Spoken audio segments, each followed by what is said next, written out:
Illuminated Bible Story Book for Young People by Elizabeth Morton.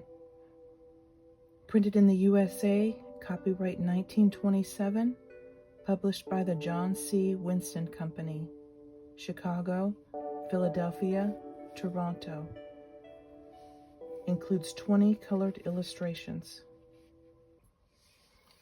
Today's reading is The Young King Who Destroyed the Idols.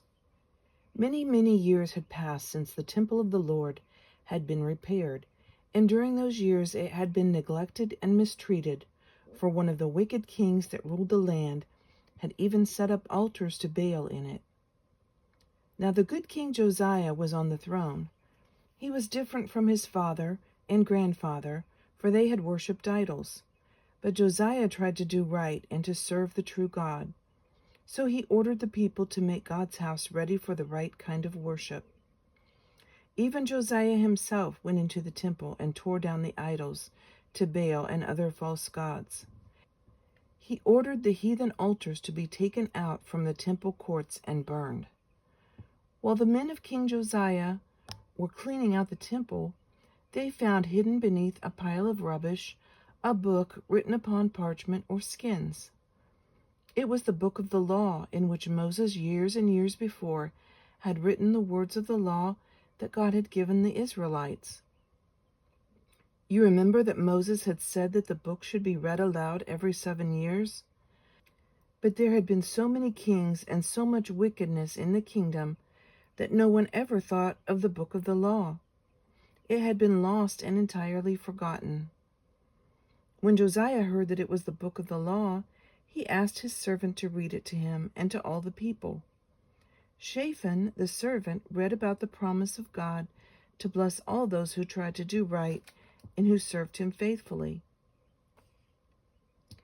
And then he read about the woes that would come upon the people if they disobeyed God and worshipped idols. Josiah had never heard the words of the book of the law before, and as Shaphan read, he was very much frightened. He knew that the people were doing the very things that God had said he would punish them for, and he feared the punishment that God would send. So King Josiah sent his servants to a holy prophetess named Huldah to ask her if they repented and were very sorry for their sins, would God still forgive them? But Huldah told the servants of Josiah that God had told her to say to them, "Behold, I shall surely punish these people, because they have grown so wicked and have forsaken God and his law and have worshipped false gods."